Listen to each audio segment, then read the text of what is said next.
Vamos ler. O texto é Lucas, capítulo 2, do verso 8 ao verso 20.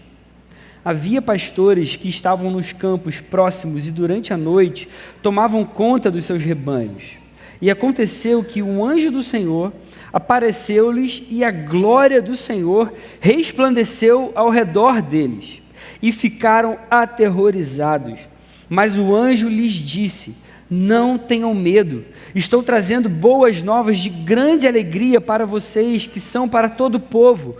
Hoje, na cidade de Davi, nasceu o Salvador, que é Cristo, o Senhor. Isto servirá de sinal para vocês.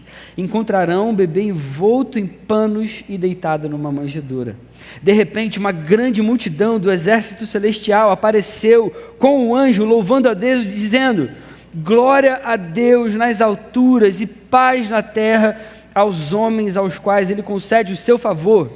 Quando os anjos os deixaram e foram para os céus, os pastores disseram uns aos outros: vamos a Belém e vejamos isso que aconteceu e que o Senhor nos deu a conhecer.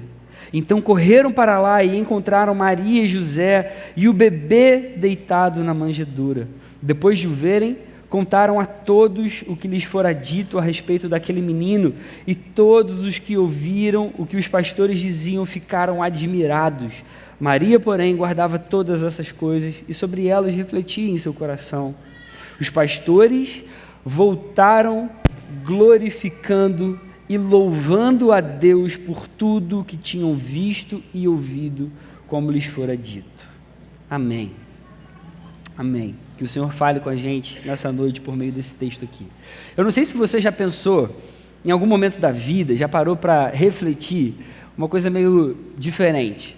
Não sei se você já pensou, o que será que um artista muito famoso ou um esportista muito conhecido faz no dia seguinte ao de um grande evento, de uma grande realização? Eu às vezes penso nessas coisas, por mais que isso seja meio esquisito. Fiquei pensando assim, imagina se você é o vocalista do Coldplay, uma banda inglesa mundialmente conhecida, os caras lotam estádios inteiros quando eles fazem show. Imagina que você é o Chris Martin, e aí depois de um show imenso para 70 mil pessoas, ele vai para sua casa. O que será que ele faz quando ele chega na sua casa? Será que ele dorme como uma pessoa normal? Dia seguinte ele acorda, aí ele toma um cafezinho, um pãozinho na chapa, aí ele abre as notícias do dia para ver o que está rolando, aí ele entra no perfil dele do Instagram para ver se ele ganhou um pouquinho mais de seguidor. Imagina que você é o Vini Júnior, jogador brasileiro que joga no Real Madrid, o cara joga muito, aí depois de você jogar a Champions League, um dos maiores campeonatos do mundo, aconteceu agora há pouco, milhões de pessoas ao redor do mundo assistiram essa partida, assistiram esse cara jogar. O que acontece depois do jogo? Ele volta para a casa dele? Ele dorme como qualquer outra pessoa? Será que ele acorda, toma um cafezinho dele, come lá um pãozinho com manteiga, toma um cafezinho, faz um ovo mexido? Será que ele vai ler o que os críticos estão falando sobre a atuação dele na partida? E depois disso, nos dias seguintes, o que será que acontece? O que se passa na mente de pessoas assim? O que será que elas devem desejar? E se elas já conquistaram tudo o que elas desejam na vida, qual que é o passo seguinte? Porque a vida continua, e a fama dessas pessoas um dia passa. Será que eles lutam contra a depressão? Será que eles têm aquele tio meio chato, meio ranzinza, como toda família tem, que reclama na hora do almoço das coisas da vida? Será que ele tem aquele filho que dá problema na escola e ele precisa resolver? Esses eventos que são grandiosos, eles acontecem frequentemente. Mas as pessoas que estão envolvidas, ainda que elas sejam muito famosas, são pessoas comuns. São pessoas que têm as suas rotinas, têm as suas vidas, têm as suas famílias, têm os seus problemas, como qualquer ser humano. Eles podem ter toda a fama do mundo, podem ter todo o dinheiro do mundo, podem ter toda a influência, mas eles têm uma vida comum que eles precisam lidar, como todos nós. Ainda assim, muitos gostariam de ter esse tipo de vida. Eu já ouvi gente falando, se eu tivesse o dinheiro do Elon Musk, um dos caras mais ricos do mundo. Cara, se você tivesse todo o dinheiro do mundo, o que você faria? O que isso mudaria na sua vida? Se eu tivesse a influência do Luciano Huck. Você pode não gostar do Luciano Huck, mas todo artista famoso que vem lá de fora, irmão, vai lanchar na casa do cara. Isso acontece até no meio cristão. Eu já ouvi pastores falando assim, pô, imagina se eu pregasse igual ao Nicodemos. Imagina se eu pregasse igual ao Hernandes Dias Lopes, tivesse o alcance que esse cara tem. Chegasse na frente de um púlpito, uma galera viesse só para me ouvir falar. Quantas pessoas não gostariam de ter o mesmo dinheiro, a fama, o poder, a influência que os famosos têm? Fazem de tudo, mas nunca conseguem alcançar aquele patamar. E na maioria das vezes elas nem se dão conta que esse tipo de vida pode ser muito pior do que uma vida mais simples. Na verdade, existe uma questão um pouco mais profunda aí e a gente precisa refletir. Quando a gente começa a desejar essas coisas de uma forma talvez exacerbada, a gente precisa pensar, será que nós somos realmente felizes e satisfeitos com a vida que a gente tem? Será que a gente está feliz, está satisfeito com a vida que Deus tem dado para a gente? Uma vida mais simples, longe ainda talvez daquele sonho que a gente quer alcançar em algum momento. A pergunta que eu quero fazer você pensar aqui essa noite é: e se Deus deseja que a nossa vida seja exatamente o que ela é agora? E se Deus deseja que a sua vida seja exatamente o que ela é agora? A gente acabou de ler um texto do momento em que Jesus havia acabado de nascer. E esse texto, apesar dele mostrar para a gente a realização de profecias antigas e a evidência da divindade de Jesus vindo ao mundo como Messias, ele também vai ensinar para a gente sobre a glória de vidas comuns, que são também importantes para Deus e existem por um propósito muito maior que elas mesmas. O texto diz para a gente que anjos aparecem no céu, bem diante dos olhos de alguns pastores totalmente comuns. E muitos anjos começam a cantar da glória de Deus. Naquele momento, promessas antigas estão sendo cumpridas e estão sendo testemunhadas. O texto diz que o medo toma conta desses homens simples, eram cuidadores de ovelhas. E aí eles ouvem boas notícias são comunicadas. O anjo diz para eles: não tenham medo, estou trazendo boas novas de grande alegria para vocês, que são para todo o povo. Hoje, na cidade de Davi, nasceu o Salvador, que é Cristo, o Senhor. Você poder ver e ouvir anjos já é algo espetacular demais. Imagina então como seria impressionante o sinal do Messias, aquele que havia sido prometido por Deus há tantos séculos. Talvez Deus estendesse a sua mão para criar um novo planeta, que receberia essa figura gigantesca, grandiosa. Aí Deus seguraria talvez entre o dedão dele um indicador e colocaria esse Messias na nova posição dele no universo, bem ali diante dos olhos de toda a humanidade. Com certeza, esse seria um sinal digno de um Salvador vindo de Deus. Mas aí aqui começa um anticlímax, e é a primeira lição que a gente vai aprender com esse texto. O extraordinário de Deus talvez não seja como você pensa. O extraordinário de Deus talvez não seja como você pensa. Veja, não foram formados novos planetas. Não aconteceu nada muito fantástico ou pomposo naquele momento. O anjo se vira para pastores comuns e diz: este será o sinal que vai servir para vocês. Encontrarão o bebê envolto em panos e deitado numa manjedoura. Irmãos, o sinal da glória de Deus estava deitado ali naquele momento num local sujo, com cheiro de gado, com cheiro de feno. E ele sai de uma mulher normal, com choro de bebê, o calor de uma vida comum. E aí, para pastores comuns, num dia totalmente normal, Deus revelou maravilhas gloriosas e fantásticas. Por séculos, os judeus esperavam um Salvador, o Messias, o enviado do próprio Deus. Obrigado, querido. Por séculos, os judeus esperavam gente assim, um Salvador, alguém que seria enviado pelo próprio Deus. Eles já sabiam que Deus é o Criador dos céus e da terra. O Deus a quem eles serviam, o Deus que eles criam, era aquele Deus totalmente grandioso, é um Deus totalmente soberano, cheio de glória, insondável, poderoso. Quantas maravilhas aqueles judeus já tinham ouvido falar do seu Deus, quantas coisas Deus tinha feito, o povo já sabia. Esse Deus tinha enviado pragas e tinha libertado os antepassados deles da escravidão, de uma nação totalmente poderosa, o Egito. Esse Deus já tinha aberto o mar e 2 milhões de pessoas aproximadamente passaram. Esse Deus já tinha feito o sol parar por um dia. Ele ajudou um povo que era muito menor, muito mais fraco, a derrotar nações muito maiores, muito mais fortes e muito mais esse Deus já tinha feito. Quando ele enviar o escolhido dele, aquele Messias, muito provavelmente ele vai fazer algo que é digno de um espetáculo. Esse talvez fosse o pensamento de todas as pessoas que conheciam esse Deus. E o que Deus vai fazer? Ele se manifesta de forma gloriosa por meio de um menininho numa manjedoura, num lugar completamente desprezado, sujo e com cheiro ruim. E ele revela isso a pastores comuns. Irmãos, o extraordinário de Deus talvez não seja como nós pensamos. Será que os nossos pensamentos a respeito de Deus não têm sido equivocados? A gente quer aquele milagre inquestionável na nossa vida, na vida da nossa família.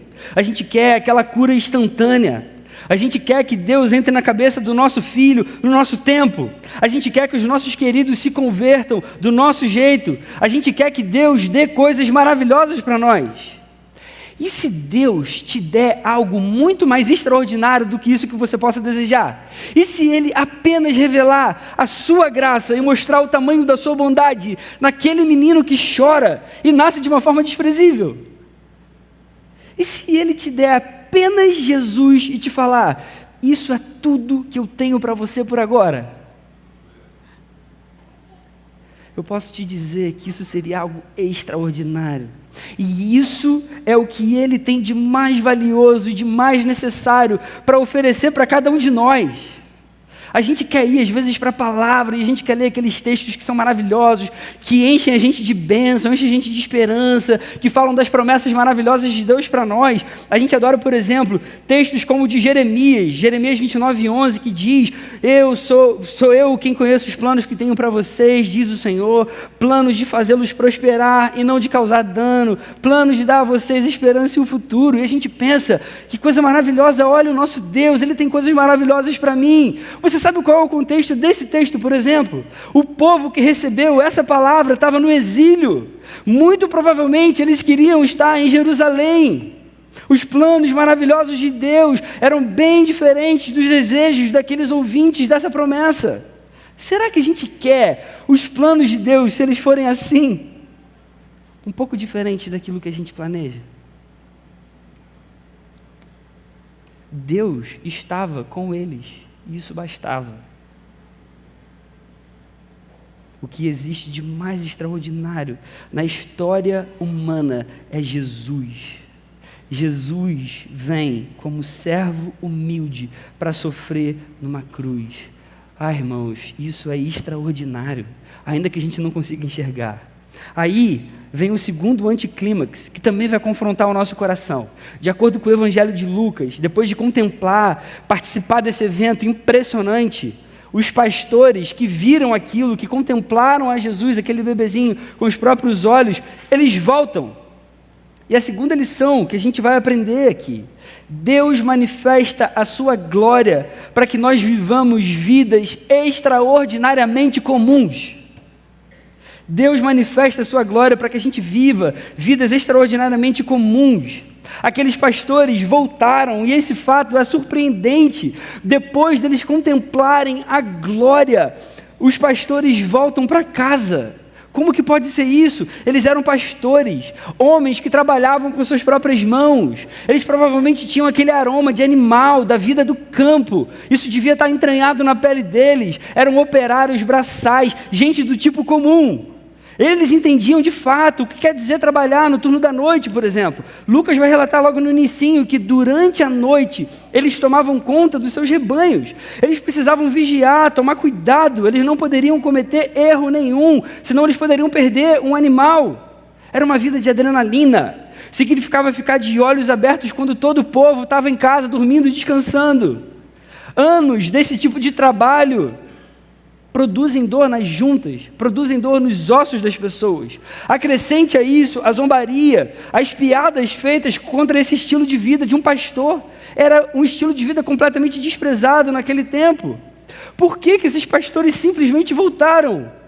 Com tudo que eles viram, eles podiam ter começado talvez uma série de conferências, planejado uma turnê promocional para o seu novo livro. O que eu aprendi ao ver o Salvador recém-nascido? E aí eles iam conseguir instantaneamente milhares de seguidores lá no perfil deles do Instagram, do Twitter. Sinceramente, voltar para fazer a mesma coisa, no mesmo lugar, pelo resto da vida, isso parece ser a sina deles, o legado deles. Eles podiam ter mudado tudo isso. O momento de celebridade tinha chegado. Não é todo mundo que tem essa oportunidade que eles tiveram. Grandeza é coisa digna demais para ser diminuída pelo retorno às coisas ordinárias da vida. Mas é aqui que Deus, na sua graça, vai desconcertar cada um de nós. Com os pastores retornando, parece que Deus deixa aqui seriamente implícito que ver a sua glória, ouvir a sua voz, receber as suas boas novas, contemplar o seu amor, nunca deveria nos livrar da vida e do amor comum no lugar em que a gente está hoje. Pelo contrário, ao invés disso, essas coisas maravilhosas de Deus, as suas manifestações incríveis, servem justamente para prover para cada um de nós o meio para que a gente seja preservado exatamente no lugar onde Ele tem nos colocado. Semana passada eu preguei no Gol aqui, algo parecido. A gente tinha voltado recentemente de um retiro. Deus deu para a gente experiências incríveis ali.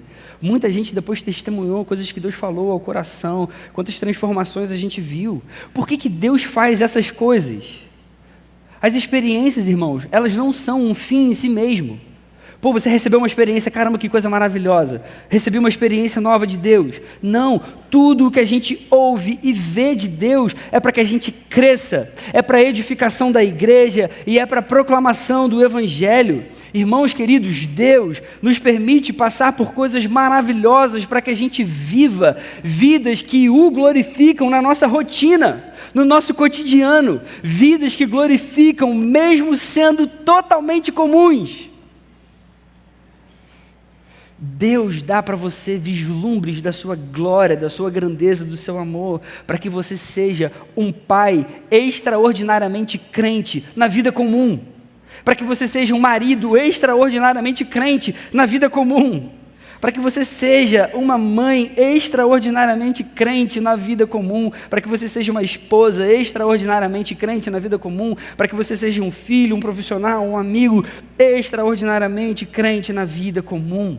Deus dá para cada um de nós meios de graça e manifestações gloriosas para que nós sejamos constantes e vivamos todos os dias comuns na sua presença. E esse comum pode e deve ser extraordinário. Esse é o significado mais profundo de viver para a glória de Deus. Quando a gente lê a palavra, ela ensina para a gente que os céus declaram a glória de Deus. Os céus, todos os dias, declaram a glória de Deus. Os céus declaram a glória de Deus naqueles dias que para você são os mais comuns possíveis. Os céus continuam declarando a glória de Deus e vai ser assim para sempre. Imagina você receber uma carta do apóstolo Paulo dizendo, olha, quer você coma, quer você beba, faça qualquer outra coisa, faça tudo para a glória de Deus. A gente não vive para a glória de Deus só quando a gente entra no nosso quarto e tem aquele momento incrível de devocional com Ele. Nem só quando a gente canta e se emociona num culto ou num retiro. Nem só quando a gente evangeliza pessoas que ainda não conhecem o Senhor. Irmãos, nós somos chamados a glorificar a Deus quando a gente entrar na nossa academia. Nós somos chamados a glorificar a Deus quando a gente for tomar aquele cafezinho com os amigos do trabalho na parte da tarde. Sabe aquele momento que a galera se junta para ficar falando mal da empresa? Mal do chefe?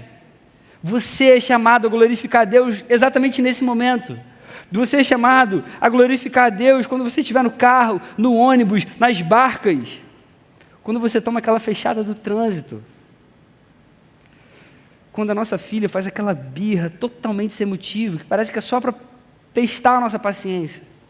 Deus nos chama a glorificar o seu nome em todos os momentos. Pense na vida daqueles pastores. Eles viveram uma das experiências mais incríveis que qualquer ser humano poderia viver na história. No dia seguinte, eles voltaram às suas vidas normais. Eles voltaram a cuidar das suas ovelhas, levaram elas para pastar, deram água, voltaram a enfrentar o calor do sol, voltaram para os seus afazeres rotineiros, mas com uma grande diferença. O texto vai dizer que eles voltaram glorificando e louvando a Deus por tudo o que tinham visto e ouvido. Deus não se interessa em que a gente viva coisas extraordinárias sem propósito. Ele deseja que nós vivamos, mesmo nas nossas vidas comuns, vidas que sempre o glorificam e o louvam. Mas sim, irmãos, sim, Ele também pode fazer coisas impossíveis, extraordinárias aos olhos humanos. Ele faz, mas Ele faz no tempo dele. E essa é a terceira lição que a gente vai aprender. Coisas extraordinárias de Deus podem acontecer quando a gente menos espera.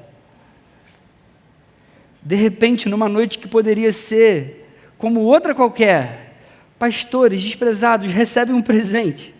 Uma manifestação gloriosa de anjos cantando e anunciando a tão aguardada vinda do Messias. Por séculos, os judeus esperavam pelo Messias prometido, aquele que viria para salvar o povo. Deus não avisa quando Ele vai agir, Deus não avisa quando Ele vai se mover, Ele simplesmente faz o que Ele deseja, na hora que Ele deseja. E por que é assim? Para que a gente aprenda a confiar. Para que a gente aprenda que o melhor da vida não são os milagres, mas é aquele que realiza os milagres.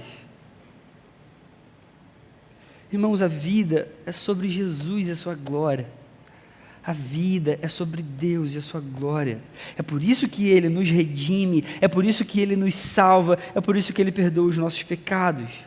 A conversão, a regeneração é o acontecimento mais extraordinário que qualquer pessoa pode experimentar. Fora isso, qualquer outra coisa maravilhosa que Deus te dê é menor. Ainda assim, Ele continua tendo poder para fazer coisas extraordinárias do ponto de vista humano. Irmãos, Ele pode sim curar aquele problema do coração que foi descoberto recentemente. Ele pode sim converter o coração daquele filho que se rebelou e hoje está vivendo distante.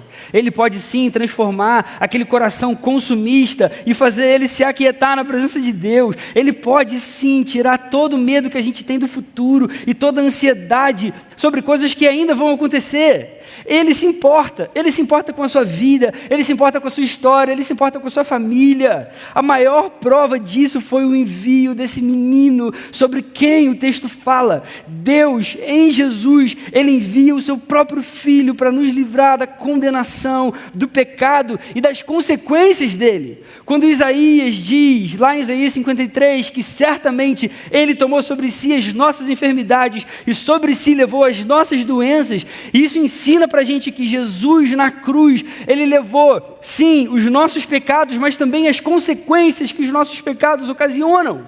Enfermidades, doenças, problemas humanos, preocupações acontecem porque o pecado entrou no mundo e trouxe um mar de destruição. E Jesus, quando vai para a cruz, Ele morre por isso também. Então, no poder do seu nome, a gente pode sim encontrar cura e a gente pode ver milagres acontecendo.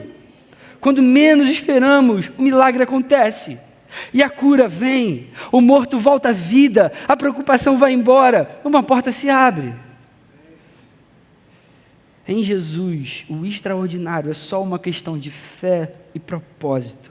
Deus pode fazer e eventualmente Ele faz, mas sempre que Ele faz é para um único propósito, é para a sua glória. É para a sua glória. A gente precisa crer, mas a gente também precisa aprender a descansar, caso Ele queira fazer um pouquinho diferente daquilo que a gente deseja. Diante disso, irmãos, eu quero trazer algumas aplicações para a nossa vida. A primeira delas, não queira viver uma vida que Deus não deseja para você. Não queira viver uma vida que Deus não deseja para você. Vidas comuns podem ser extraordinárias. Se elas forem vividas na presença de Deus, o que mais a gente pode querer? Se você vive a sua vida na presença de Deus, o que mais você pode querer? Não queira buscar coisas que vão te afastar daquilo que é mais glorioso, pelo padrão do próprio Criador, Jesus Cristo. Não queira receber coisas na sua vida que vão te afastar da presença de Jesus. O extraordinário de Deus nem sempre é aquilo que nós consideramos extraordinário.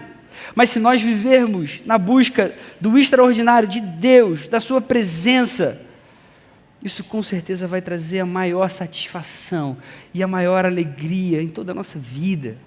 Eu sei que muita gente aqui tem ambições na vida, e isso não é ruim, irmãos.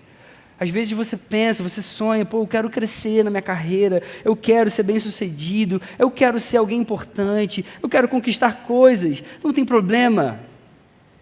Mas você precisa responder a seguinte questão: e se Deus te colocou exatamente no lugar que Ele quer para você agora?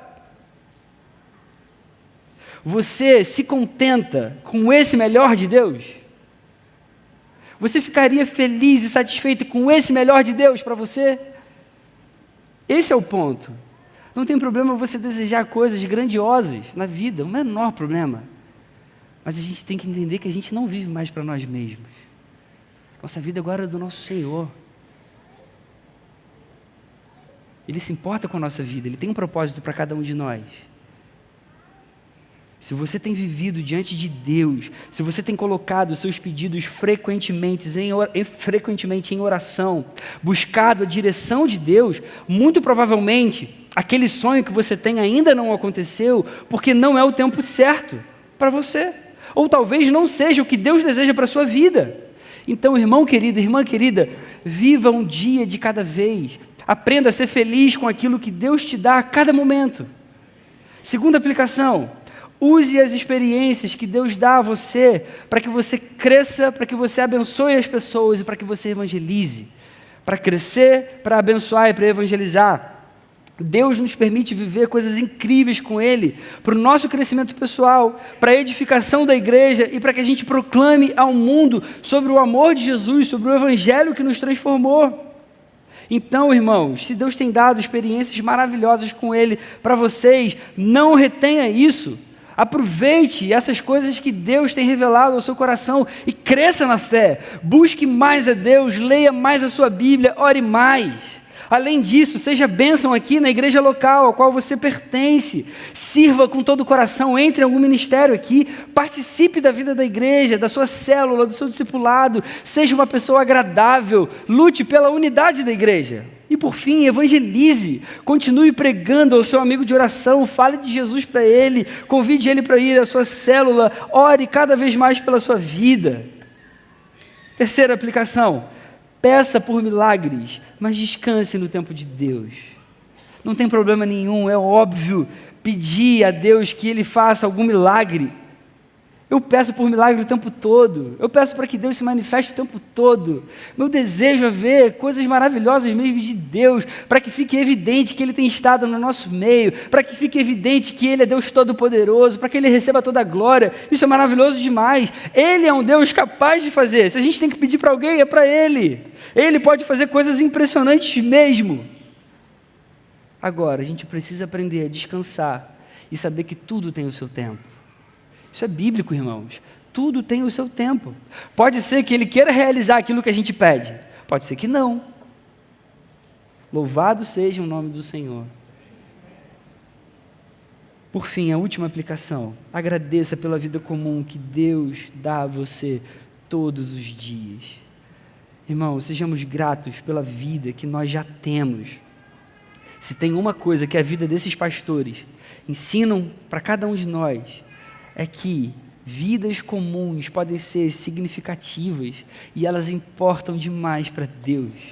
Deus desejou revelar o nascimento do seu filho a eles, pessoas extraordinariamente comuns, rejeitadas no seu tempo, que viviam no campo, no meio dos seus afazeres totalmente normais. Deus é assim, Ele faz esse tipo de coisa. Nossas vidas comuns são importantes para Deus, Ele se importa com cada um de nós. Então aprenda a ser grato por aquilo que Deus já tem te dado. É o suficiente para que a gente continue vivendo para a sua glória todos os dias. E eu quero concluir fazendo a seguinte pergunta: e se você vivesse a maior experiência da sua vida com Deus, de toda a sua vida, nessa semana, se Deus quiser dar para você a maior experiência que você já teve nessa semana, como seria o seu dia seguinte? Você acordaria, tomaria lá o seu café, comeria uma fruta, comeria um pãozinho, você leria as notícias do dia, você abriria o seu e-mail como você faz todo dia para ver o que precisa responder, o que precisa fazer? Ou você aprenderia a glorificar e louvar a Deus por tudo o que Ele fez e faz, e leria muito mais a sua Bíblia, amando o que tem nela, e oraria muito mais, não vendo a hora de ter um tempo a sós com Deus de novo, em que Ele vai derramar o coração dEle, e vai dar mais da sua presença. Deus dá para cada um de nós vislumbres da sua glória e manifestações do seu poder, justamente para que nós vivamos vidas comuns que o agradam, que se aproximam cada vez mais e são parecidas com o seu Filho amado. O Salvador veio ao mundo como um bebezinho humilde, justamente para nos mostrar o quanto nos ama e como deseja que a gente viva a nossa vida. O Salvador do mundo dá a vida numa morte humilhante de cruz, mas Ele ressuscita e um dia Ele vai voltar. Ele contrariou toda a expectativa humana em nosso favor. Ele fez isso por você, Ele fez isso por mim. Então, irmãos, se for para viver uma vida comum, que seja para a glória daquele que se fez comum por amor a nós. Viver uma vida assim é uma glória. Sabe por quê? Porque tudo é sobre Ele. Ele é quem mais importa. Que Jesus seja sempre o que há de mais extraordinário nas nossas vidas e nas nossas rotinas. Amém? Senhor, obrigado pela Tua palavra. Obrigado pela forma como o Senhor fala com cada um de nós, Senhor. Obrigado como você realmente muda um pouquinho, Senhor, a nossa percepção a respeito da vida. Senhor, continua falando aos nossos corações, Senhor. Ajuda a gente a viver todos os nossos dias para a Sua glória. Para que o Senhor seja exaltado todos os dias, para que o Senhor seja glorificado de fato, Senhor, que as nossas vidas existam, para que a Sua luz brilhe, para que o Seu Evangelho se espalhe, Senhor. Usa cada um de nós, Senhor, que a gente entenda que hoje nós pertencemos ao Senhor, a nossa vida é Sua. Senhor, ajuda a gente a valorizar muito mais aquilo que Você deseja do que os nossos próprios sonhos, Senhor. E faz assim para a Sua glória, no nome de Jesus. Amém, amém.